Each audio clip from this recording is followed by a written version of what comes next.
O que a gente falou aqui, Celso e Minhoca, na abertura, quando a gente falou do Fortaleza, foi o seguinte: é uma campanha sem teto. Existe um clube que pode delimitar esse teto, que é se o Flamengo colocar em campo tudo aquilo que investiu, tudo que se espera dele. Se o Flamengo patinar, não tem teto. O que o Fortaleza está fazendo aqui e está fazendo nas últimas rodadas. E eu deixo, Celso, esse superchat aí de transição, porque na hora que o Fortaleza virou G4, a imprensa do Eixo fez um quadro falando sobre o G3. Né? Recortaram o G3. E Michel Xavier pergunta: agora, vamos fazer um recorte só sobre o G1? Porque o Fortaleza, nesse sábado, é o vice-líder do Campeonato Brasileiro. E eu passo aqui para vocês seguirem nessa noite. Obrigado, Fred. Um abraço, meu irmão. Obrigado aí por fazer essa primeira parte, tá, do programa. Ótimas análises. E agora a gente gira a nossa pauta para falar da vitória do Fortaleza sobre o Criciúma no jogo que abriu a 22ª rodada da Série A do Campeonato Brasileiro. E, Minhoca, o resultado, como o Fred pontuou, que leva o Fortaleza não só à vice-liderança, mas consolida o Fortaleza como pleiteante aí, seríssimo, ao título dessa edição 2024, tá? Do Campeonato Brasileiro. O que, dadas as últimas temporadas e o que a gente tem acompanhado da evolução sólida, concreta do Fortaleza ao longo dos últimos anos, lógico que a gente gera uma expectativa, a gente que acompanhou toda essa trajetória aí da Série C para cá, mas também não causa aquela estranheza. Como assim? Um jabuti em cima do coqueiro? Calma lá. Se você estiver olhando, se você tivesse hibernando aí nas últimas temporadas, talvez você ache isso, mas está longe de ser essa a realidade, né, Minhoca? Pois é, boa noite, Celso, né, Cássio, Fred, que já foi, JP, e o pessoal que está acompanhando no chat aí. Enfim, né, boa noite fica valendo aí para qualquer bom dia, boa tarde também, se você estiver vendo no gravado. Antes de começar, se por acaso vocês estiverem ouvindo um som de fundo, é porque tá rolando um metal aqui, perto aqui. E é metal mesmo, que é a galera batendo cabeça mesmo. Pelo menos eu tô ouvindo, não. Não, o Headbanger, tô ouvindo. Eu tentei dar o máximo possível aqui, então acho que devido a isso. Mas caso escutem algum barulho aí, é o rock rolando aqui. A campanha do Fortaleza, ela já é uma campanha estrondosa, né? Assim, a gente está falando de uma equipe, Celso, que dos últimos 13 jogos, ou seja, dos 39 pontos que disputou, somou 33, velho. 33? Não, 30... São 7 vitórias e um empate nos últimos 8. Esse recorte tirando a derrota, porque tem uma sequência de vitórias boa antes também, né? Não, são 7 pontos a menos, então são 32. 32 mas nas últimas, é porque tem a derrota do Vasco ali e depois tem uma sequência de vitórias, a derrota do Vasco, e depois 7 vitórias e um empate. Assim, 20, dos últimos 24 ganhou 22. Eu tô pegando o recorte aí desses 13 últimos jogos, porque envolve, né? Assim, não é que você tá ganhando só do Atlético Goianiense, do Vitória, do Criciúma e tal. Não, ganhou do Palmeiras, ganhou do Flamengo, do Maracanã, ganhou do Cruzeiro e tal. Então, assim, hoje, eu já tinha falado isso no Raio X, né, da última vez, é a melhor equipe hoje do Campeonato Brasileiro. Não tá na liderança do campeonato, mas é o time que tem tido o melhor aproveitamento, é o time que consegue muitas vezes, em meio a baixas no elenco, consegue se sobrepor, né? Nos últimos jogos aí não teve que contar com o Pochettino e com o Lucero. O Pochettino voltou hoje, mas nem voltou como titular. O Kevin, né, o garoto venezuelano aí que o Fortaleza contratou, hoje foi titular. Hoje, por exemplo, já deu para ver que ele pensou já no jogo da Sul-Americana da quarta-feira. Então, Marinho não jogou Breno Lopes, né? Estava no banco, não jogou o Cardona, também estava no banco, Bruno Pacheco. Então, da ideia de time titular que deve entrar em campo na quarta-feira, ele fez uma mesclagem. E era um jogo, eu lembro, hoje eu fui comentar esse jogo, me veio muito na memória o duelo Bahia e Cuiabá. Quando o Bahia chegou naquela reta final, e o Bahia tinha uma ótima tabela final para fazer ali uma pontuação para terminar, possivelmente com a melhor campanha do Nordeste, se ele tivesse ido bem. Porque quando você consegue resultados importantes, em cima de resultados importantes, vem um jogo como esse, como o Criciúma, e aí o cara já bota assim, não, aqui a gente vai ganhar com a tranquilidade, sem o menor problema, e o jogo passou até longe de ter esse estilo, né? Foi um jogo bem equilibrado, assim, a equipe do Criciúma, aliás, vem num bom momento, né? Vem numa boa recuperação. O último jogo que eles perderam foi pro Flamengo, naquele jogo, né? Lembra da penalidade que o jogador chuta a bola na outra bola e tudo mais, aquela bagunça toda. Sim, eles tinham jogado muito lá. bem. E foi no Maracanã, é bom lembrar, né? O Criciúma jogou muito bem, depois empatou com o Fortaleza, ganhou do Juventude como visitante e bateu o Atlético Mineiro. Então, e ainda tem um detalhe que eu também estava percebendo nesse Criciúma. De todas as 20 equipes da Série A, o Criciúma era a única, até essa rodada, a fazer gol em todos os jogos. Ou seja, para quem quisesse ganhar do Criciúma, tinha que fazer no mínimo 2 gols. Então, era um jogo onde o Fortaleza tinha o favoritismo, mas a casca de banana estava desenhada ali, né? O Criciúma é uma equipe que, por mais que não tenha tanta qualidade no seu elenco, é muito bem trabalhado pelo Tencate. Aliás, eu acho que está até fazendo um excelente trabalho, né? Hoje, ali, fora da zona de rebaixamento, ele com 2 jogos a menos a disputar. Então, esse era um jogo onde o Fortaleza tinha que ter os cuidados. E começa bem. O Fortaleza, nos primeiros minutos, tem chance, principalmente com o Moisés, sendo essa válvula de escape. Era um time com qualidade mais de 1 contra 1, como era o caso do Moisés, mais poder de finalização, tendo o Pikachu e Kevin, e ainda com a ausência do Lucero, né, tendo ali o Kaiser à frente. Ele manteve o meio de campo com os 2 jogadores que vinham jogando com mais frequência, né, o Sacha juntamente com o Rosseto. Até imaginei que o Hércules pudesse voltar, mas ele manteve ali a linha de 4, né, só fazendo a alteração do Tite e do Felipe Jonathan no lugar do Pacheco e também do Cardona. Então, o começo da partida foi muito bom. Os 5 primeiros minutos do Fortaleza era do Fortaleza que a gente está vendo no Campeonato Brasileiro. Um time, principalmente dentro de casa, se impondo, indo para cima, criando chance. Mas, logo aos 5 minutos, começa o Criciúma a dizer: é isso, vai vir para cima, porque eu vou tentar também assustar. E os 2 sustos do Criciúma no primeiro tempo foram 2 sustos perigosíssimos. Se não é o João Ricardo, 2 defesas realmente de alto nível, né, que ele acabou conseguindo, o Criciúma teria aberto o placar.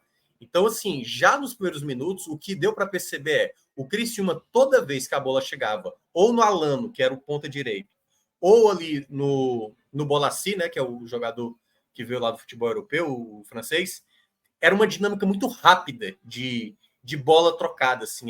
Talvez as 2 melhores chances do começo do jogo, quem teve as 2 primeiras boas chances do jogo foram e foi um intervalo ali, se eu não me engano, Celso, de 1 minuto e meio, 2 minutos.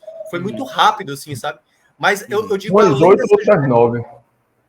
Porque, assim, além das chegadas de bola aérea, era a maneira como o time trocava passes rápidos, entendeu? Por isso que eu estou destacando esses 2 jogadores do Criciúma. Porque mesmo Fortaleza tendo um bom sistema de marcação, na minha avaliação, era tão rápido a dinâmica do Criciúma que era difícil de marcar. Por isso que eu até enalteci na transmissão o mérito da equipe catarinense, assim, porque era muito rápido, os jogadores giravam rápido, tinha velocidade, tinha boa construção de passe, e eu falei, esse vai ser um jogo onde o Fortaleza vai ter que jogar bola, velho, porque o Criciúma não vem para brincadeira. E aí é onde entra o outro patamar, Celso, do Prisma você agora, numa parte de cima, com o desempenho que você está tendo atual, todo mundo agora vai enfrentar você entregando o máximo que pode. Né? Deu para ver isso até na coletiva do Tencate. Olha, eles são muito bons jogando dentro de casa, estou fazendo uma campanha muito boa. A gente vai ter que jogar muita bola hoje, se a gente quiser somar pontos aqui. E foi isso que o Criciúma fez. O Criciúma, no primeiro tempo, de fato, fez um jogo muito franco. Né? Eu acho que até teve chances mais contundentes a essas 2 chegadas de bola aérea, mas eu ainda senti no primeiro tempo o Fortaleza melhor. Eu acho que o que pecou para o Fortaleza no primeiro tempo foram tomadas de decisões numa última bola. Teve ali com o Moisés, teve ali com o Kevin, teve ali com o próprio Felipe Jonathan, numa jogada até mesmo do próprio Moisés. Então, a grande dificuldade do jogo era o Fortaleza criar dessas possibilidades ofensivas em chances reais. Eu acho que só o chute do Felipe Jonathan, que acabou sendo no alvo no primeiro tempo, uma jogada até bem tramada do Fortaleza, mas, no geral, era uma equipe que não conseguia fazer o goleiro adversário no caso, trabalhar, né? Eram muitas finalizações perigosas, chegadas perigosas, mas sem conseguir fazer o goleiro adversário trabalhar ou até, no caso, fazer gol. Então, como o jogo era meio franco, né? Mesmo o Fortaleza dominando mais a posse da bola e criando mais possibilidades, era um jogo arriscado. Em muitos momentos, o Criciúma conseguia escapar, o Fortaleza com uma certa dificuldade de acompanhar essas jogadas de dinâmica mais rápida do Criciúma. Então, eu acho que hoje foi o jogo que deu para sentir que, para brigar na parte de cima, meu amigo, a galera vai entregar o máximo contra você agora. Entendeu? Uma coisa é quando você estava ali no meio da tabela, e o pessoal, não, tá, o jogo difícil. Muda o chip também do adversário, né, Minhoca? Quando você porque, assim, muda o patamar, né? Quando assim, você vai jogar contra o Fortaleza no Castelão, beleza, vamos ter que jogar bem. Vamos agora enfrentar o Fortaleza, que agora com essa vitória, a 9ª vitória seguida em casa, entendeu? Então, quando o Corinthians vier para cá... Esse recorte de 13 jogos que você trouxe é muito violento. É 10 vitórias, 2 empates e uma derrota, pô. É um negócio assim, cavalício então, assim, total, pô. E o Criciúma saiu do jogo lá, no Heriberto Rios, né, 3 rodadas atrás, o jogo atrasado, que foi na 19ª rodada, mas era da 3ª rodada. O Criciúma olhou, tipo assim, pô, a gente fez um bom primeiro tempo, dava para ter vencido, foi no 1-1 ali, entendeu? Então, assim, as equipes vão tentar entregar tudo que podem. Então, o Fortaleza vai ter que saber lidar também com esse tipo de situação. É diferente quando, por exemplo, o Palmeiras veio jogar para cá, que sabia que o Fortaleza era uma equipe difícil, mas quando foi ver já estava perdendo 3-0, entendeu? Uhum. Ali talvez não imaginar que o Fortaleza fosse capaz, mesmo com os desfalques, fazer aquele resultado como fez. Então, o jogo de hoje, para mim, ele é muito representativo quanto o quão desafiador vai ser para o Fortaleza. Aliás, o que ele já vem entregando até aqui, que é uma campanha absurda de fato. E aí depois eu até mostro para o pessoal na tela o quão absurda é essa campanha, porque, e aí já dando um spoiler aqui, nem o Atlético Paranaense conseguiu fazer o que o Fortaleza já entregou até agora. Em 21 jogos disputados de uma Série A, nunca o Atlético Paranaense conseguiu chegar nesse feito, né, nos pontos corridos de 20 clubes. Assim, um São Paulo, é um Flamengo, é um Palmeiras e tal. Então, assim, o que o Fortaleza está fazendo nesse momento é uma campanha absoluta, incontestável nesse momento, incontestável. E aí, até para voltar de novo para o jogo, né, do que foi o segundo tempo, assim, começar o segundo tempo já abrindo o placar. Daquele jeito, abrindo o placar, né? Logo no começo, o passe do Rossedo para o Pikachu, né, belo passe, aliás, e o Pikachu fazendo o passe ali para o Moisés abrir o placar, que para mim já era um dos melhores jogadores do primeiro tempo, apesar de ter perdido algumas chances de ataque, era o jogador mais insinuante, que mais conseguia fazer a jogada efetiva, né, sair da marcação. O Moisés tem essa qualidade. E aí, no segundo tempo, obviamente, quando o Fortaleza abre o placar, ele fez a mesma estratégia que ele fez contra outros adversários. Fez contra São Paulo, fez contra Palmeiras, e até nos jogos fora de casa que ele é habitual fazer dessa maneira. Que é, obviamente, o adversário ter a bola e o Fortaleza tentando se defender e recuperar essa bola para ir para o ataque. Mas o Fortaleza não conseguia ter muita recuperação nesse contexto. Tanto que só após as trocas, né, ali eu acho que o Fortaleza passa a ter a chance do contra-ataque, principalmente ali o lado direito com o Pikachu. O Fortaleza teve umas 2, 3 possibilidades de fazer o segundo gol, e o Criciúma ficava muito mais, digamos assim, preso, o Fortaleza fazendo um bom sistema de marcação, eu diria, ali na entrada da área, em chutes de fora da área, que foram até perigosos. Algumas jogadas do Criciúma, alguns chutes de fora da área foram até perigosos. Mas a melhor chegada do Criciúma, assim, do segundo tempo, foi uma jogada que o Alano recebeu na direita. Aliás, belíssimo jogador. Acho que o Goiás, talvez por questão salarial, né, acabou dispensando o atleta, mas muito bom jogador mesmo. Eu lembro dele do ano passado, até jogando bem pelo Goiás, mas esse ano ele está jogando demais no Criciúma. E ele conseguiu se desvencilhar ali do Felipe Jonathan. E aí o Kusevich, que fez um segundo tempo grandioso, evitou ali uma possibilidade de empate que o Criciúma pudesse fazer. Aí, claro, o Fortaleza teve chance ali, já no final, uma falta com o Marinho. Mas eu acho que o que representa esse resultado é um trabalho que vem cada vez mais colocando um tijolo para algo que está sendo espetacular em termos de campanha. Claro, vai ter um momento que vai oscilar, vai ter um momento que vai acabar deixando escapar ponto em casa, que vai acabar perdendo fora de casa, mas o quanto você puder tardar isso e conseguir empilhar resultados positivos como Fortaleza está fazendo, aí, minha amiga, é a melhor notícia para o torcedor, porque é aquela campanha dos sonhos, né, de todo torcedor. Perfeito. Trazer também o maestro aqui para essa análise, principalmente da circunstância em que o Fortaleza se coloca a partir dessa soma de resultados, né? Como Minhoca trouxe nesse recorte aí de 13 partidas, 10 vitórias, 2 empates e somente 1 derrota. Aí, meu amigo, é elevador, né, maestro?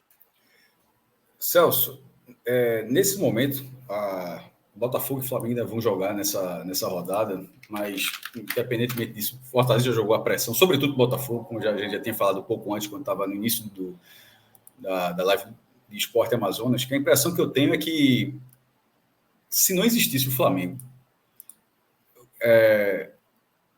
o Fortaleza estaria disputando o título brasileiro num nível com confiança ainda maior.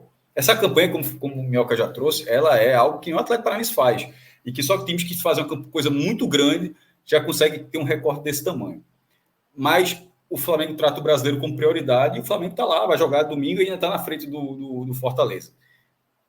E tem mais elenco do que o Fortaleza. Tem um mando de campo, o Fortaleza, o mando de campo agora o resultado é melhor, mas tem um Maracanã com a maior média de público do país, e é o time que há 5 anos vem dominando as ações junto com o Palmeiras. Esse, para mim, é o fator para não colocar o Fortaleza no lugar que ele já está, dessa disputa. Porque, meu amigo, o Campeonato Brasileiro chegar a essa altura, já na 22ª rodada, já é muita coisa. Daqui a pouco já é reta final, pô, e o time está lá ainda. Se fosse com o Botafogo, realmente... Porque eu acho que o Fortaleza tem mais time que o Botafogo. Eu acho que o Fortaleza é um time mais sólido que o Botafogo. O Botafogo pode até alguns anos, assim, mas o Fortaleza está nessa construção e ele é um time muito mais confiável. O Botafogo mudou o treinador, teve aquele trauma do ano passado. Na verdade, o Botafogo até me surpreende depois da forma como perdeu o campeonato do ano passado e está revigorado para, quem sabe, ganhar o campeonato desse ano. Mas, entre Fortaleza e Botafogo, eu acho que o Fortaleza é mais confiável. Só que para mim, o elemento que realmente pesa é existir o Flamengo ali. E um ponto positivo para o Fortaleza, né, mirando o topo do campeonato, é que o Flamengo não vai ter folga nenhuma. O Flamengo passou na Copa do Brasil, o Fortaleza vai ter a Sul-Americana, mas já consegue dosar, porque time entra durante o jogo. Sei lá se foi banco para a Sul-Americana, mas vai lá e ganha do mesmo jeito. Só que o Flamengo faz isso tendo mais elenco também. Mas o Fortaleza também consegue fazer isso. A seu modo, consegue fazer. E o Flamengo vai ter a Libertadores, que é mais pesada do que a Sul-Americana, e vai ter a Copa do Brasil, na qual ele é um candidato natural ao título. Ou seja, não, vou poupar, não. Ele joga completamente a vera a competição. E qualquer time que nas quartas de final para frente joga a vera, a verdade é essa. Mas está debatendo isso. Está debatendo isso com um clube de receita acima de R$1 bilhão, que botou 5 jogadores na Copa América. O próprio Fortaleza colocou 2, mas se colocou 3 na seleção do Uruguai. Jogador de nível de seleção brasileira. Foram 4 na seleção do Uruguai, né? Varela, foram 4 do Uruguai e um do Chile, Pulgar. Né? Comprou um cara do River Plate por R$80 milhões. Pô. Só vende pela multa, então, beleza. Quanto é a multa? 80 milhões, pronto, tá pago. Comprou, quero construir o estádio. Não tem terreno. Quanto é o terreno? 135 milhões, tá pago. Fizeram um Pix de 135. Há 2 semanas o Flamengo fez um Pix de R$135 milhões para comprar o terreno para construir o estádio dele. O estádio talvez seja maior do que o Maracanã. Então é contra esse clube que o Fortaleza está brigando nesse momento. E está brigando na 22ª rodada, já é um absurdo.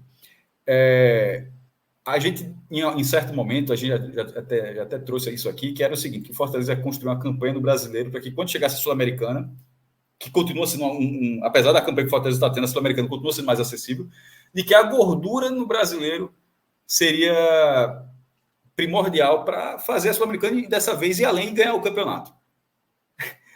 A campanha do Brasileiro faz o seguinte, não vai ter como isso acontecer. Simplesmente não vai ter. O brasileiro não tem. É impossível ficar em segundo plano com a campanha desse jeito. As duas vão ter que ser em primeiro plano. Agora, para a sorte do Fortaleza, há uns 2 anos, pelo menos, ele consegue, sobretudo no último ano, mudar o time todo e o time joga do mesmo jeito. Oscila muito pouco. É um time muito regular. É um time com a característica muito, muito presente em relação... né, maestro? Como é, Celso? Muito consolidada, né? Muito consolidada. Então vai ser assim no brasileiro, e na Sul-Americana. Acho que quando começar a Sul-Americana, assim, que a chance maior é ali. Mas do brasileiro, o que eu penso é o seguinte: o campeonato chegando na 22ª rodada, com o elenco que tem, sem sinais. Primeiro, o mercado não está indo até esse momento. A janela está aberta e o mercado não está indo colher jogadores do Fortaleza. O que poderia acontecer? O time se desmanchar. Mas o Alica pode até perder uma outra peça, mas tem tanto reserva que entra, que joga assim, que talvez, na verdade, o Fortaleza fez até o contrário. Comprou o jogador, foi lá do Estudiantes, comprou o cara de 8 milhões de reais. E renovou com peças importantíssimas. Então assim, mas de qualquer forma a janela está aberta e poderia estar perdendo. Isso não está acontecendo. Em outros momentos, por contratos menores, mais acessíveis, acontecia, mas até agora não aconteceu. O que eu penso é o seguinte: independentemente dessa briga, vai brigar, só o fato de estar brigando já mostra que está um nível de competitividade muito alto. Mas o que eu acho é que, como é que esse time vai ser o 8º lugar no campeonato? Porque a gente colocou como quase certo que o 7º lugar vai para a Libertadores. O G6 vai para a Libertadores, naturalmente, e a chance de ser um G7, ou via campeão da Copa do Brasil, ou via campeão da Libertadores. Na Sul-Americana seria o próprio Fortaleza. Os outros que estão brigando pela Sul-Americana, dificilmente, só o Cruzeiro, talvez. Mas sobretudo, Libertadores e Copa do Brasil, é natural que tenha um G7. Assim, é o que vem acontecendo há alguns anos no Brasil. Do jeito que esse time está, na posição que está, da forma como joga, a quantidade de pontos que tem, e a sequência atual de pontos, não é que ele acumula como o Bahia acumulou muitos pontos e depois foi queimando a gordura, continua em 7º lugar, mas queimou muita gordura. O Fortaleza está ao contrário. Ele tem um jogo a menos, né? Como é que esse time vai virar o 8º? Se esse time não virar o 8º, significa que esse time irá para a Libertadores. Assim, já é difícil, assim, é difícil falar, porque o cara do Fortaleza pode dizer para não zicar e tal, mas assim, como é que o time está jogando, o que está jogando, tem uma campanha desse tamanho, e já foram 22 rodadas, tem uma derrota em casa. Como é que esse time vai virar o 8º lugar? Porque, na minha opinião, é a única chance de não ir para a Libertadores. Detalhe, ainda tem até uma chance de G8. Tá quase sair do trilho, né, Maestro? Atualmente seria quase sair do trilho. Então, é isso que eu estou dizendo. Eu acho que não tem como. Assim, que assim, não tem como esse time, do jeito que está, cair de produção natural. E se cair para 4º lugar, para 5º lugar? A campanha que eu estou sendo espetacular. Tanto é que a melhor campanha da história é um 4º. E a outra grande campanha é o 7º, né? Foi 10º ano passado. Ele foi 8º. Ele foi 9º em 2019, foi 4º em 2021, foi 8º em 2022. 8º e 10º. E 10º, isso. Ou seja, se o Fortaleza for 5º ou 6º lugar, por exemplo, que seria a zona de Libertadores, seria a segunda melhor campanha da história do time. Então ninguém vai dizer, como saiu do trilho? Você fez a segunda melhor campanha da história. Ou seja, eu não consigo hoje achar que esse time vai virar o 8º.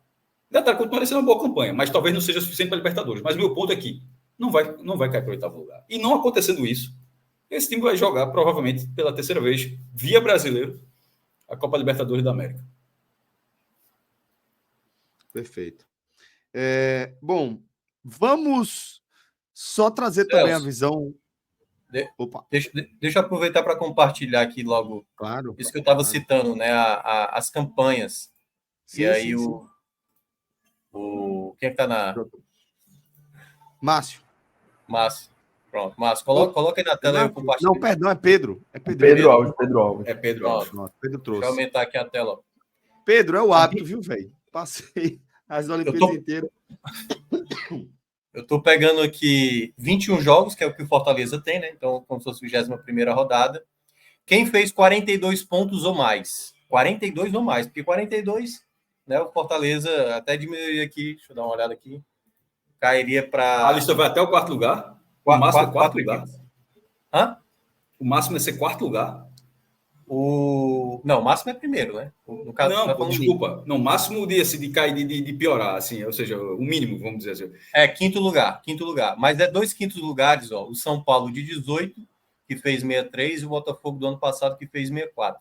Foram quinto lugares. Pronto, mas eu acho que bate exatamente o que eu acabei de falar, Minhoca.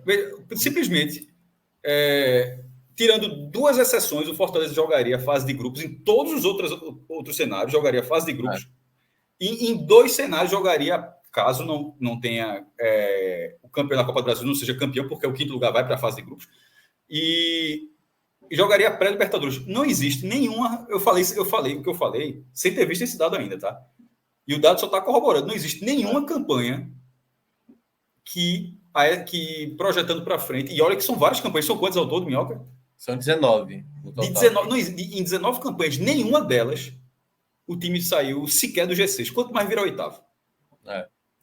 E o detalhe que eu queria mostrar era... Claro, aqui é uma questão de campeão, porque eu até acho que essas duas que foram quintos colocados, o São Paulo e o Botafogo, é uma boa pontuação, eu diria até para garantir o G4, né? Porque o do Botafogo ano passado é porque realmente a disputa foi muito acirrada ali na parte de cima. Mas eu queria mostrar exatamente os adversários, né, que tiveram uma campanha igual ou maior. Para ter noção, o Atlético Mineiro teve 3 vezes essa campanha ou mais, o Botafogo 2 vezes, o Corinthians 2 vezes, Cruzeiro 2 vezes, o Flamengo apenas uma vez, pode agora igualar, né, a segunda, já que o Flamengo, se ganhar do Palmeiras, supera também a campanha do Fortaleza. Fluminense uma vez, Grêmio uma vez, Inter uma vez, Palmeiras 2 vezes, São Paulo 4 vezes. Por isso que eu estava dizendo, ó, nem o Atlético Paranaense conseguiu chegar num feito como esse. Então, só para mostrar o quão grande é a campanha até agora, né? E começo de retorno, o time já com 42 pontos, e tendo ainda aí, né, a Sul-Americana a disputar, já vai começar aí na quarta-feira. Então, só para destacar realmente essa campanha gigantesca que Fortaleza tem apresentado. Perfeito. JP, queria também que você trouxesse aí sua análise complementar de tudo que a gente vem tratando até aqui, mas principalmente da consistência, né, dessa campanha do Fortaleza. Celção, a gente tem visto o Fortaleza nessa campanha, né, uma campanha de crescimento dentro dessa Série A desse ano. E o que principalmente me deixa com a confiança de que muita gente está falando ali no chat, o jabuti em cima da árvore já cai. O que me dá maior confiança de que não é isso, né? Entre muitas outras coisas, é de ser um time que já fez isso. A gente não está falando mais de um Fortaleza que pode ser tratado como um estranho no ninho do G4, do G6, de participação na Libertadores, de protagonismo na Série A. A gente fala de um Fortaleza extremamente consolidado.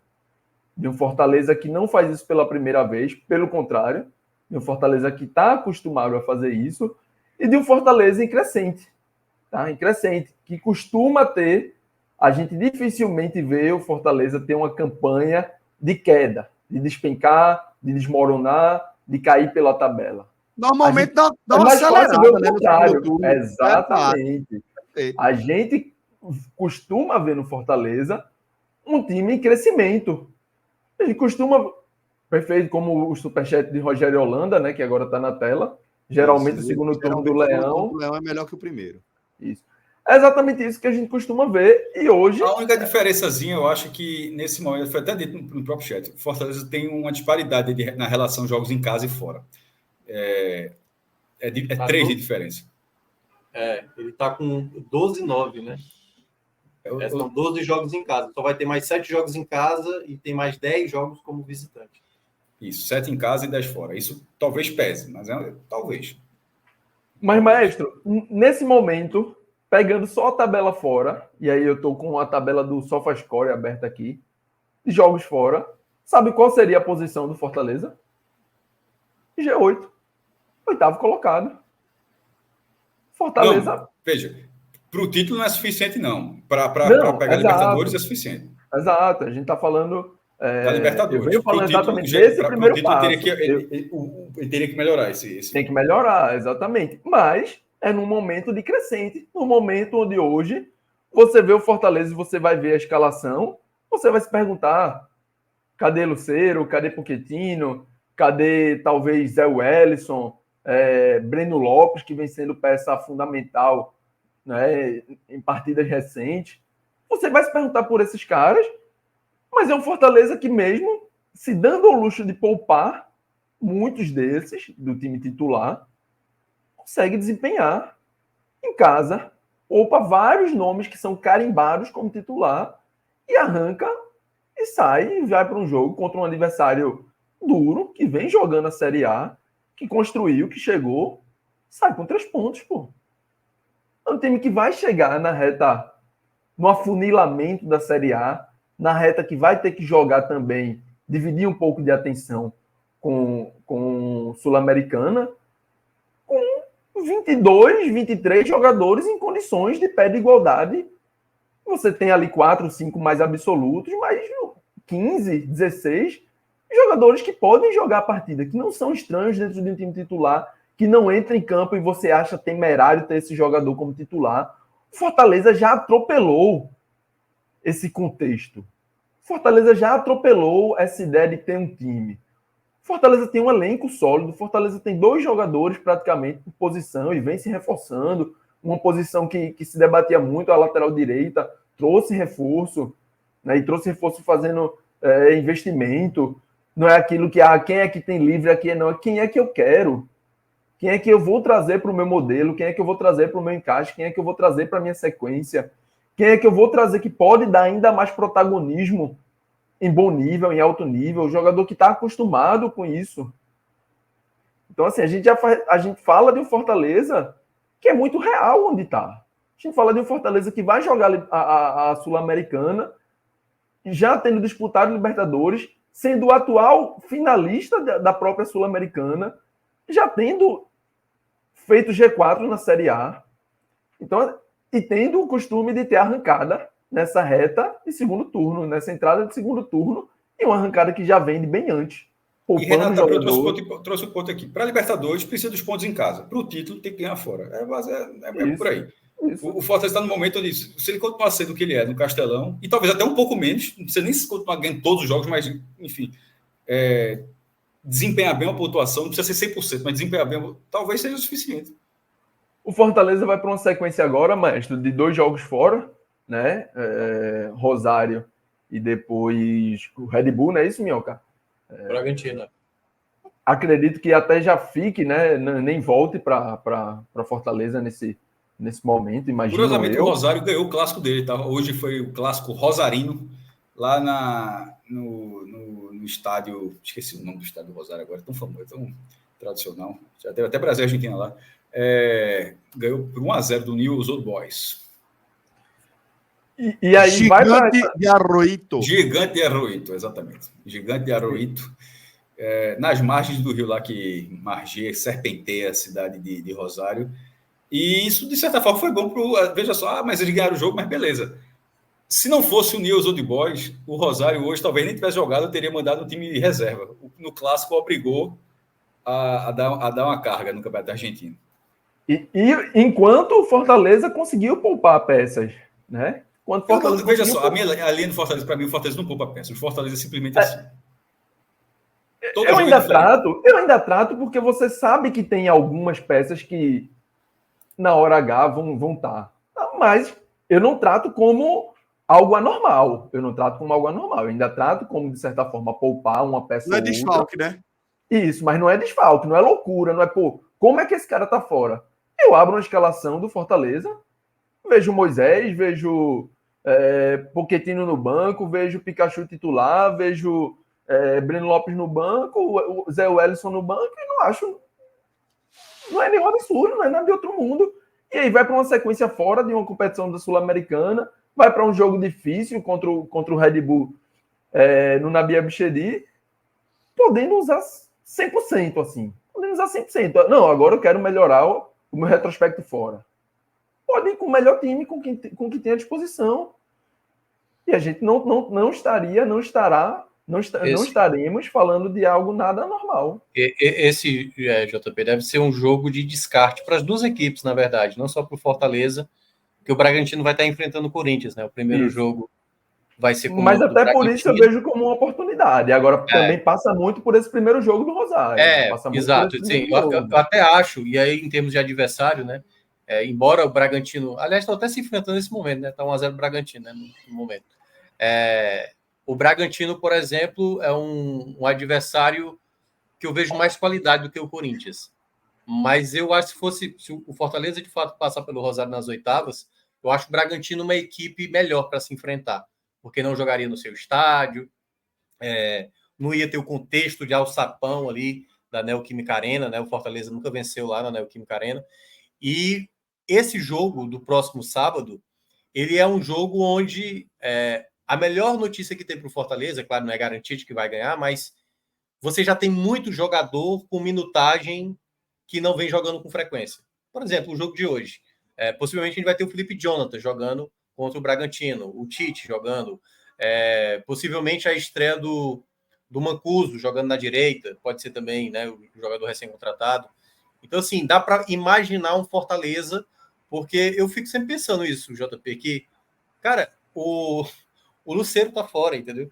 O Tinga tá fora,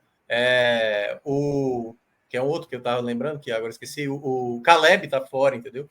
Quando essa turma voltar, tipo, vai ter gente boa ficando de fora. Diz assim, Zé Welles, desculpa, tu não vai poder ser relacionado. Por quê? Porque só pode jogar 23, entendeu? Então, assim, o Fortaleza está com muitas peças rendendo nesse momento. Eu acho que o trabalho do Vojvoda vai muito bem disso aí, né? De fazer não só ali os 11, tendo ali bem mais jogadores também para render. Isso. Perfeito.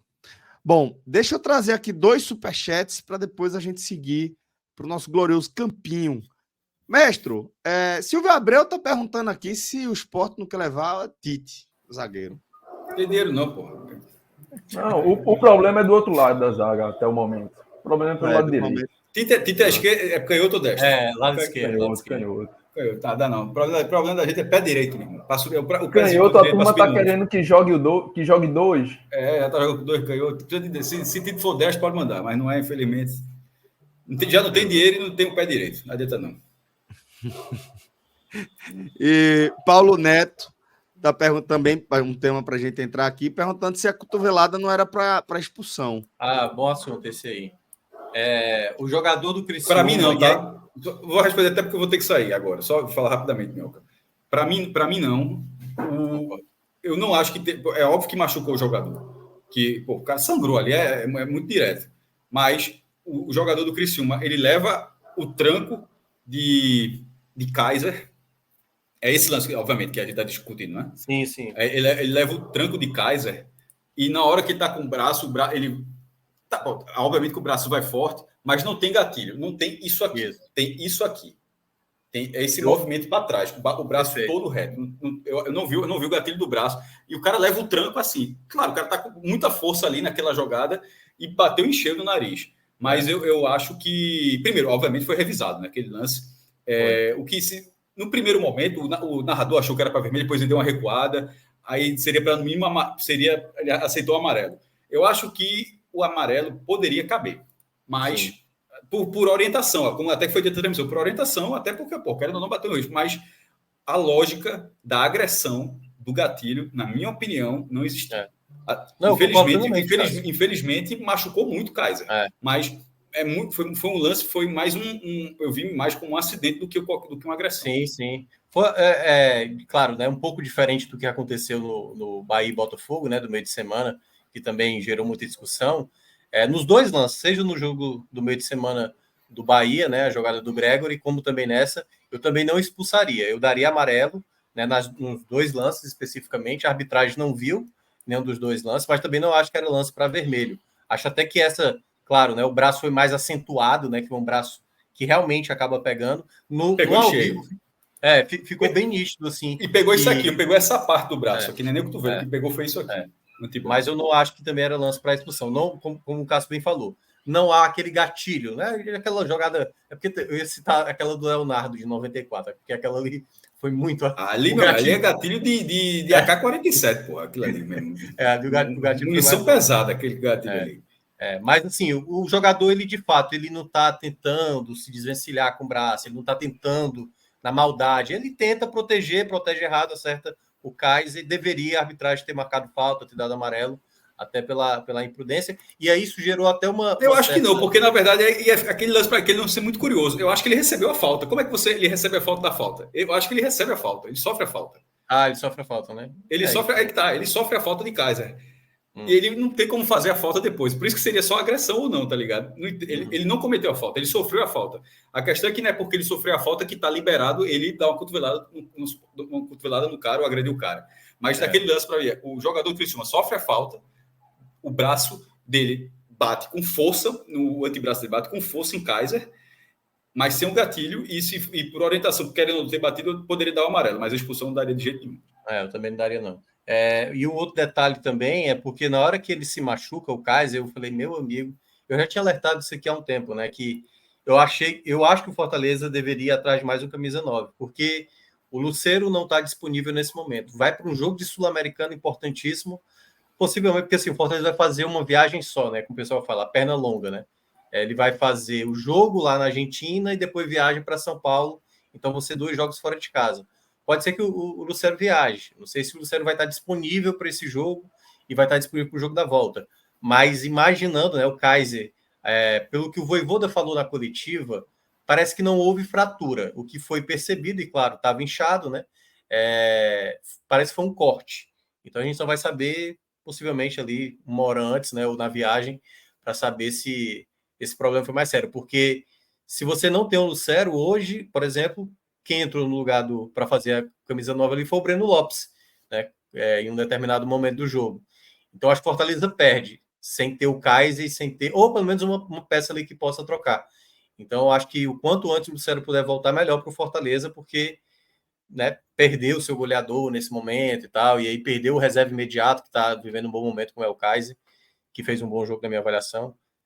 Fica essa preocupação aí para os próximos jogos, se por acaso não puder contar com um dos centroavantes. Muito bem. Me despeço agora do maestro Cássio Zirpoli e sigo para o campinho com os meus caríssimos Thiago Minhoca e JP Pereira. Valeu, galera. Léo Midas, cadê o BI? O Power BI é famoso. Vai ter amanhã o balanço o raio-x da Série A deve ser amanhã, tá? Amanhã é dia de Bavi e a roda da Série A termina amanhã, deve ser de noite, provavelmente. Se ele chegou agora, volta um pouquinho aí, eu mostrei. A gente até usou hoje, não foi? É verdade, até usou um pouco hoje. E é isso. Vou seguir aqui na audiência. Um abraço a todos, galera. Valeu. Show. Bom, então vamos lá. Para a reta final aqui da nossa análise dessa vitória do Fortaleza sobre o Criciúma, que levou o Fortaleza. Posso? É só um ponto que eu acho que eu já vi gente comentando aqui no chat, né? Claro. E amanhã, tirando o empate, é melhor ganhar o Palmeiras ou o Flamengo, né? Eu acho que no contexto atual é melhor ainda torcer para o Flamengo. Eu sei que o torcedor quer ali segunda colocação e não sei o quê, vamos lá para a primeira. Mas eu acho que o quanto o Palmeiras tiver com problemas nesse atual contexto é bom para o Fortaleza. Quanto menos gente encostar nessa disputa, melhor. E se o Fortaleza for nesse embalo, é porque, assim, o melhor dos resultados é o empate. É realmente o empate, porque você, além de manter a segunda colocação, freia ali Flamengo e Palmeiras. Mas se for para ter um vitorioso, hoje eu assinaria uma vitória do Flamengo. Eu acho que é melhor o Palmeiras, o próprio Bragantino, Atlético Paranaense, Atlético Mineiro, São Paulo, Bahia, todos que estão atrás de Fortaleza, continua secando. E aí, meu amigo, você chega numa reta final, hoje, tá faltando 4 rodadas, com essa pontuação de agora, aí beleza, aí começa a torcer pro Palmeiras, começa a torcer pro São Paulo. Mas no atual contexto, eu acho melhor, primeiro, garantir aquilo que eu acho que é o mais valioso que o Fortaleza tem que manter até o final do campeonato. É uma vaga direta na fase de grupos da Libertadores, o G4. É uma meta difícil para o Fortaleza. O pessoal não pode esquecer que... É porque o cara fica tão empolgado, Celso, que o cara olha para o título e o cara acha que é a coisa mais palpável, porque está tão perto da primeira colocação nesse momento, mas é bom não esquecer aquilo que o Fortaleza está disputando na prática. Assim, hoje ele está nessa briga direta pela primeira colocação, mas a realidade é porque vai ser muito difícil, pô. Você não tem uma arbitragem, às vezes, a seu favor. A arbitragem, às vezes, vai olhar de maneira diferente para o Palmeiras, para o Flamengo e tal. Então, assim, eu acho que é por isso que é importante olhar para esse G4 com mais carinho. E aí, meu amigo, chegou ali, reta final, você está nesse bolo, aí vai buscar a taça. Mas no momento, hoje, por isso que eu acho que se é para ter um vencedor amanhã nesse duelo entre Flamengo e Palmeiras, eu prefiro que seja a vitória do Flamengo do que uma vitória do Palmeiras. Pelo menos assim, é só uma visão, eu sei que tem gente que pensa diferente, mas eu prezaria pelo G4 nesse momento. Acho que você está certíssimo, Minhoca. Mas vamos seguir para o nosso glorioso campinho, tá? A gente vai começar com a análise de João Ricardo, como você pontuou, mais uma vez, fazendo intervenções importantes, decisivas, né? Cara, não tem como não ser muito bem. O João Ricardo foi determinante para esse resultado de hoje. Essas 2 defesas são 2 defesas. A primeira, né, uma cabeçada muito em cima ali, uma jogada de escanteio, em que ele consegue evitar. Lembrou muito algumas defesas que ele fez no começo do campeonato. E a segunda, né, que é uma bola no segundo pau, em que ele não tinha muito movimento ali, ele meio que com o próprio corpo, né, evita de tomar o primeiro gol. Então, para mim, o João Ricardo vai para muito bem, assim. Cara, sem essas duas defesas... Aliás, o Fortaleza nunca ainda passou por isso nos jogos dentro de casa, né? Nos 12 jogos. Todos os jogos do Fortaleza abriu o placar dentro de casa. Todos os jogos. Então, é muito importante para o Fortaleza, até porque o Fortaleza, esse ano, eu lembro dele virar contra o Ceará no Clássico, né? Mas ele depois acabou tomando empate. Mas esses jogos onde o Fortaleza abre o placar é fundamental para ter essa campanha. Então, o João Ricardo vai ficar com esse verde aí mais forte. Para mim, foi um dos principais jogadores hoje pelo resultado. Kusevich e Tite, que a turma estava cornetando aí. Kusevich pode botar verde forte. O segundo tempo do Kusevich, apesar de ter cometido uma falha, ele salva uma bola, essa que eu tinha citado, né, a do Alano, quando ele passa pelo Felipe Jonathan, ele entrava na área inteira, o Kusevich chega para bloquear a finalização e colocar para escanteio da maneira certa, fora o jogo aéreo do Kusevich, que apesar de hoje o Fortaleza não ter a mesma qualidade quando é ele, juntamente com o Cardona, ele ainda conseguiu tirar muitas bolas, assim, né? Ele cometeu alguns vacilos ali, mas eu ainda vou ficar com a nota mais positiva para ele, porque para mim ele foi um jogador que mostrou muita segurança no momento em que o Criciúma estava ali tentando. Gostei muito da partida do Kusevich. O Tite eu vou colocar uma partida razoável. Por quê? O primeiro tempo do Tite eu não gostei. Eu achei um primeiro tempo ruim. Tinha uma falha recorrente do Tite, né?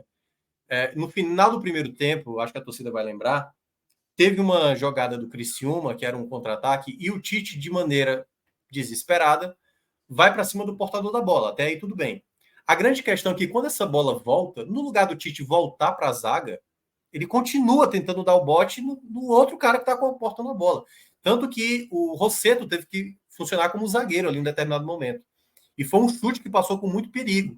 Aliás, eu acho que já era segundo tempo, se eu não me engano. Eu acho que já era segundo tempo. Então, é uma crítica recorrente. Ele sempre vai fazer isso. E eu acho que sempre deixa o Fortaleza vulnerável para tomar um gol. Ali, bastasse que fosse um jogador de qualidade técnica melhor do Criciúma, talvez tivesse empatado nessa falha que o Tite acabou cometendo.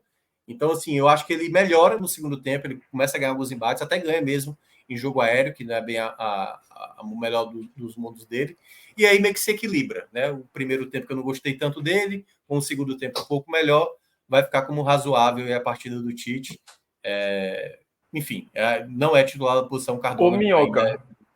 Ô, Minhoca, hoje, quando o Tite está em campo, vamos botar aí de 22, 23, 24 jogadores que a gente está acostumado a ver nesse time.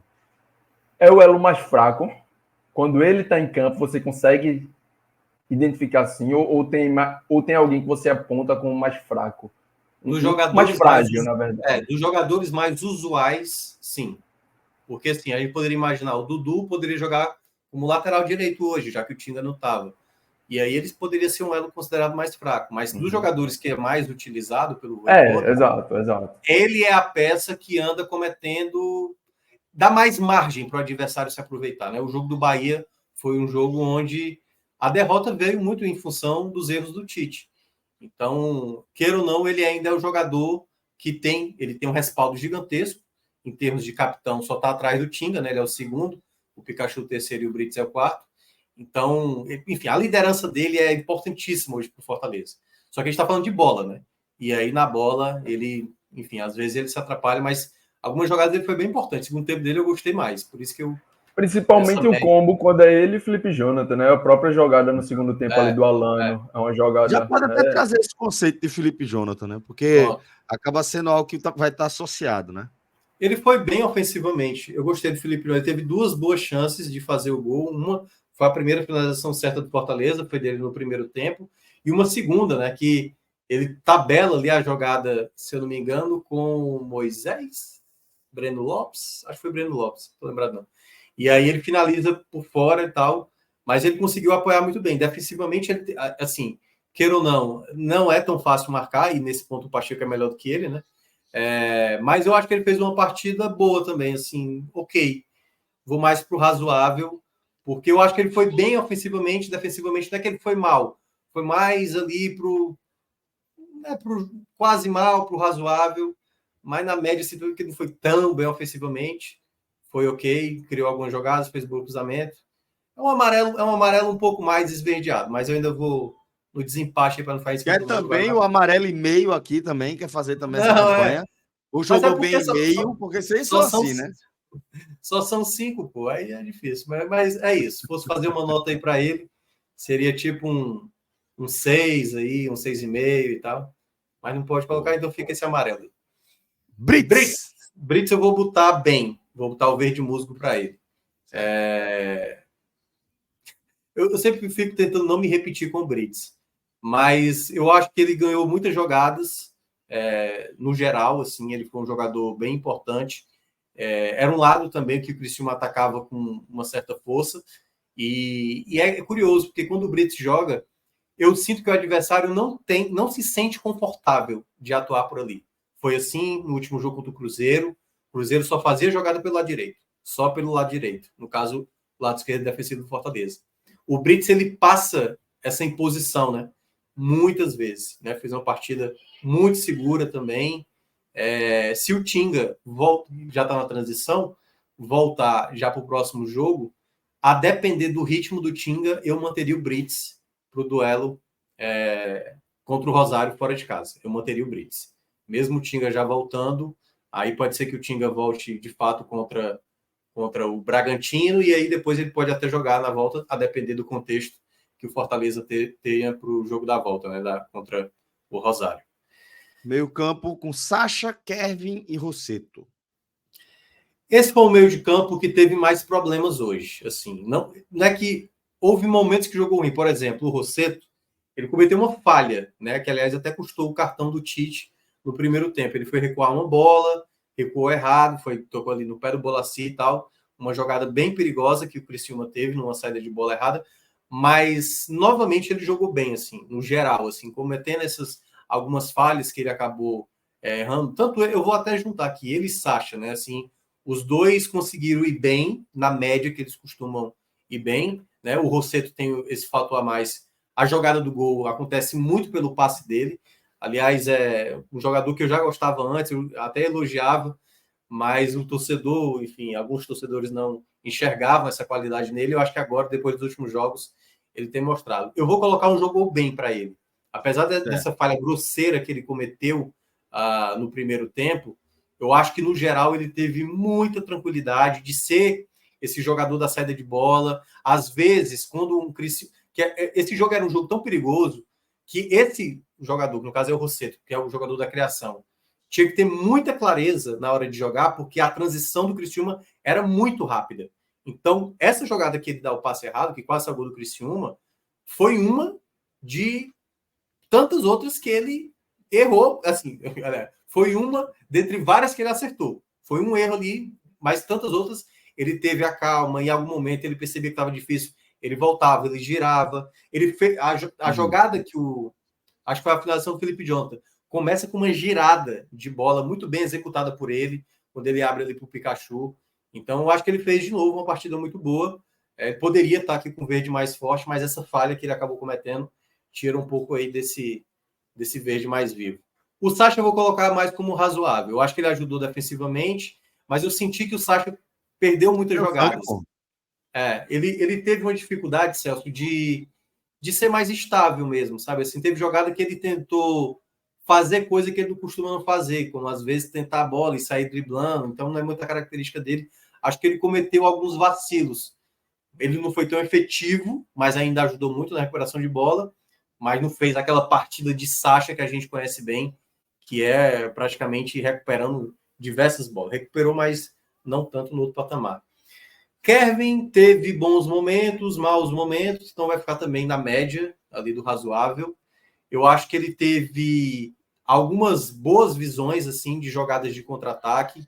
Conseguiu, novamente, aqui é um ponto que, mesmo sem ter tido muitos êxitos em algumas jogadas, cada vez... Esse foi o segundo jogo, eu já tinha elogiado isso no jogo contra o Cruzeiro, já dá para perceber que ele está começando a saber disputar espaço, cavar falta, sabe? Já está sabendo ter os embates dentro de campo, que como ele é muito franzino, né, ele está cada vez mais se adaptando ao que é jogar o nível de uma Série A, onde você enfrenta, né, jogadores de diversas qualidades. Mas ainda, obviamente, comete erros, é natural da idade dele e até mesmo do biotipo que ele tem. Então, vou colocar uma partida boa dele, aliás, uma partida razoável dele, que eu acho que ele conseguiu ter bons momentos e alguns maus momentos do jogo. Pikachu. Vamos agora. Isso, segue no ataque agora. Pikachu, Moisés e Kaiser. O Pikachu, eu senti ele muito apagado no primeiro tempo. Até aí natural, o Pikachu não é de aparecer construindo, né? Ele é muito mais de aparecer finalizando, concluindo jogadas. Mas no segundo tempo do Pikachu foi bem efetivo.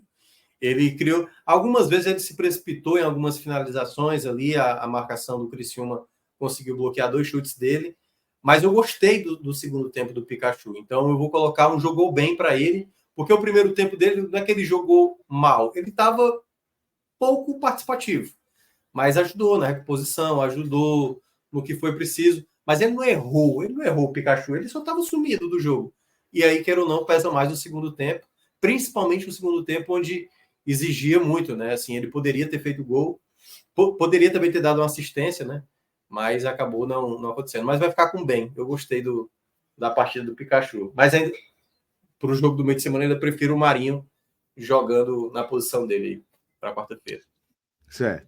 Moisés pode colocar o verde mais forte, assim. Eu sei que ele perdeu algumas chances e tal, mas era o jogador que conseguia infernizar a defesa do Criciúma, assim. Era impressionante a mudança de direção dele, a maneira como ele limpa a jogada. Ele poderia ter feito um dos gols já no primeiro tempo. O gol ali, ele só teve o trabalho de empurrar, mas era um jogador que a gente conhece, né? O Moisés que vai para cima, dribla, consegue fazer jogadas. Só hoje pecou mais na finalização, mas foi para mim um jogador que foi fundamental mesmo, assim, principalmente no bom tempo que eu achei de Fortaleza, que foi o primeiro. Para mim ele foi a principal peça. Se tivesse feito gols, aí estava aqui com louvor, né? Essa nota aí para ele. E Kaiser, né, que sai, inclusive, machucado aí, né? Não, ele até conseguiu segurar, né, por um tempo, mas depois saiu ali a última troca. Mas o Kaiser voltar também como jogou bem, assim. Essa primeira jogada do Fortaleza, né, que ele toca de primeira, acho que para o Pikachu, né, do lado direito, ele fez muito bem, fora que ele lutou muito, mesmo lá com o nariz sangrando e tal. Fez um bom segundo tempo, eu gostei do segundo tempo também dele. Acho que cada vez mais o Kaiser está muito abraçado realmente com a maneira de jogar do Fortaleza. Ele é um jogador que tem muita alma, né, de campo. Então, para mim, foi uma partida boa também por parte do Kaiser, apesar de não ter tido nenhuma oportunidade. A bola não chegou para ele, né? Mas lutou, bola na área, estava lá disputando. A bola ia para o ataque, ganhava a primeira bola e se perdesse, recuperava. Então, taticamente, muito bem mesmo. Mas aí, tecnicamente, faltou mais receber bolas. A turma que veio do banco, Bruno começando com Pacheco. Pacheco eu não vou analisar, não, apesar de ter entrado até bem, assim, mas conseguiu fazer ali uma escapada pelo lado esquerdo. Mas foi tão pouco tempo, assim, acho que foi poucas ações com a bola que não dá para ter uma nota justa, né, assim, comparado aos outros. Mas entrou bem, assim, entendeu? Fosse para ser bem assim, para não ter nota, mas eu vou ficar com sem nota. Pedro Augusto, vou colocar como razoável. Teve uma certa dificuldade de recuperar bolas. Estava lá, acho até que com essa queda de rendimento dele, se eu fosse imaginar com a volta aí dos demais jogadores, ele para mim é o que sobra nesse momento. Atualmente voltou a ser aquele Pedro Augusto sem ser tão efetivo, né? Mas pela característica, eu acho que ainda vai ser acionado, principalmente num jogo onde talvez o Voivoda queira se defender mais. Pochettino, cara, o Pochettino, dá para analisar, eu senti ele disperso quando ele entrou em campo. Talvez ainda um pouco sem ritmo. Uma das jogadas já estava no final, já estava nos acréscimos, ele pega a bola lá na frente, aí vai voltando, perde a bola no campo defensivo. Foi a última chegada, assim, foi nem uma finalização do Criciúma, mas foi um receio que o Pochettino ainda proporcionou. Então eu senti que o Pochettino não foi tão efetivo, apesar de ele ter feito uma jogada bem interessante, um quase gol, acho que foi até o do Felipe Jonathan, né, que foi ele que fez o cruzamento. Mas eu vou botar um razoável para ele, assim, também não dá para... Eu acho que teve algum senso de leitura dele que não estava tão bom, assim. Outras jogadas ele foi bem, com espaço, e foi bom. O Breno, eu vou colocar como razoável também. Eu acho que também não foi uma partida boa. Acho que vai estar sendo utilizado aí momentaneamente como um camisa 9. a depender aí da volta do Lucero. Tem também o Pedro Rocha, mas por enquanto o Breno vai como esse médio aí. Não foi. Teve até algumas jogadas interessantes, mas também não acho que foi nada a ponto positivo. O Marinho, acho que ele tinha que fazer tudo que ele fez, assim. Chamou falta, bateu falta, aliás, a última chance do Fortaleza, uma falta batida pelo Marinho. Acho que ele entrou, dos 5 que entraram, para mim foi o que eu mais gostei. Vou colocar um verde musgo aí para ele. Entrou bem, foi o que eu mais gostei. E o professor? Eu vou colocar como bem, assim.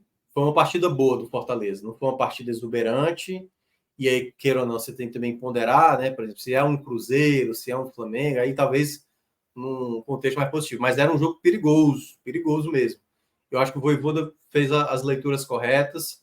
Talvez eu tivesse feito trocas ali diferentes, tal, mas no geral eu acho que ele mandou bem, assim, nada também de exuberante. Mas foi conduziu bem o time. Medalhas. Muito bem. Medalhas, né? Medalhas, fica à vontade. Cara, o ouro para mim vai para o Moisés. Foi muito, muito importante, porque foi o jogador mais efetivo do setor ofensivo. Não só pelo gol, né? Mas ele foi muito bem. A prata para mim vai para o Kusevich.